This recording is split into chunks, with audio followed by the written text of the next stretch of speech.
Primera de Juan 3, 19-24. Y en esto conocemos que somos de la verdad, y aseguraremos nuestros corazones delante de Él, pues si nuestro corazón nos reprende, mayor que nuestro corazón es Dios, y Él sabe todas las cosas. Amados, si nuestro corazón no nos reprende, confianza tenemos en Dios, y cualquiera cosa que pidiéremos la recibiremos de Él, porque guardamos sus mandamientos, y hacemos las cosas que son agradables delante de Él. Y este es su mandamiento, que creamos en el nombre de su Hijo Jesucristo, y nos amemos unos a otros como nos lo ha mandado. Y el que guarda sus mandamientos, permanece en Dios, y Dios en él. Y en esto sabemos que Él permanece en nosotros, por el Espíritu que nos ha dado. Sabemos, que somos de la verdad, cuando amamos a nuestro hermano sinceramente. Eso ocurre, cuando, lo que decimos con la boca, y hacemos con las manos, se corresponde cabalmente, con lo que sentimos en el corazón. Cuando somos de la verdad, el ejercicio de este amor fraternal, trae consigo, grandes bendiciones espirituales para el creyente. Ahora bien, el mundo ha trivializado lo que el Espíritu quiere expresar cuando dice, somos de la verdad. Olvidando, que hay condiciones que deben cumplirse antes de ser llamados, hijos de luz. Decir, que, somos de la verdad, va más allá de consumar mecánicamente los mandamientos, o hacer algunas buenas obras. Ser de la verdad, implica un estado de afinidad espiritual con la verdad de Dios, que es Cristo. Es ser reflejo, de la propia naturaleza de nuestro Redentor. Para ser de la verdad, debemos primero, creer en la verdad. Lo mismo aplica, en que para ser un hijo de luz, primero se debe creer en la luz.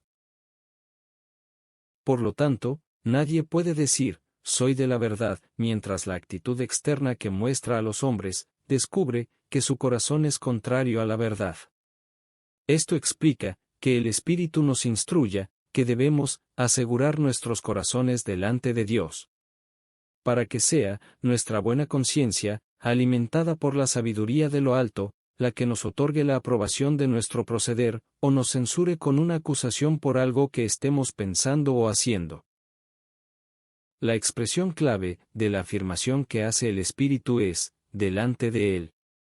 Porque, cuando nuestro corazón está expuesto delante de Dios, es alumbrado por la luz, y tenemos seguridad de que nada puede escapar de la mirada escrutadora de su santidad.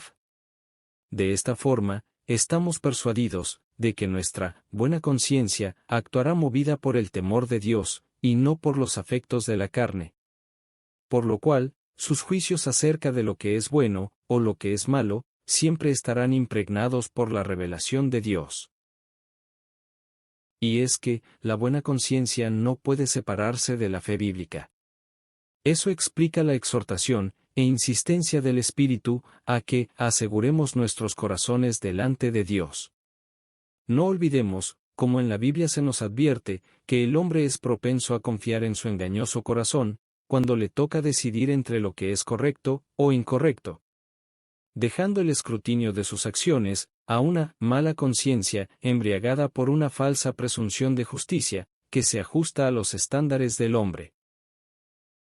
De allí, que el apóstol Juan nos recuerde que, mayor que nuestro corazón es Dios, y Él sabe todas las cosas. Con esta afirmación, se destaca que el Todopoderoso escudriña a profundidad todas las cosas, y siendo su justicia perfecta, es seguro que el juicio de Dios será muy distinto, del juicio de los hombres. No cabe duda, que el conocimiento de Dios es más agudo y objetivo, que las simples percepciones, que puede ofrecer la conciencia del hombre natural. Eso lo sabía el apóstol Pablo, cuando dijo, aunque de nada tengo mala conciencia, no por eso soy justificado, pero el que me juzga es el Señor. Lamentablemente, esta verdad no detiene la soberbia de aquellos que, colmados por la sabiduría del mundo, se dejan cegar por el enemigo, al punto, que ya no pueden percibir sus propios pecados. Y sin una buena conciencia que los alerte, se encaminan apresuradamente a la perdición. Por otro lado, cuando el corazón vivificado por el Espíritu no nos reprende, somos libres de actuar en la presencia del Señor, seguros de que no estamos en condenación, ya que guardamos sus mandamientos y hacemos las cosas que son agradables delante de Él. Por lo cual, cualquier cosa que pidiéremos, la recibiremos de Él. Si vivimos en la fe, y nos movemos en el Espíritu, y pedimos según la voluntad de Dios, todo lo que solicitemos bajo estas condiciones, nos será dado por el Todopoderoso. Ahora, el apóstol, siendo inspirado por el Espíritu, conecta todo su razonamiento anterior, con el mandamiento que condiciona que seamos de la verdad. Y este mandamiento es, que creamos en el nombre de su Hijo Jesucristo, y nos amemos unos a otros como nos lo ha mandado. Prestemos atención al hecho, que el apóstol Juan no se refiere a dos mandamientos, sino a uno solo, y eso es, porque para Dios ambas acciones son vistas como una sola, ya que son inseparables. Puesto que la fe siempre obra a través del amor. En el corazón, donde reina la gracia anunciada por el Espíritu, crece el amor y la confianza en el Eterno. Allí es donde comienza a desarrollarse la relación entre el creyente y el Creador. El guardar los mandamientos de Dios es la señal real y visible de que el Espíritu mora en nosotros. No puede ser de otra forma, somos hijos de Dios, cuando su Espíritu gobierna nuestra vida.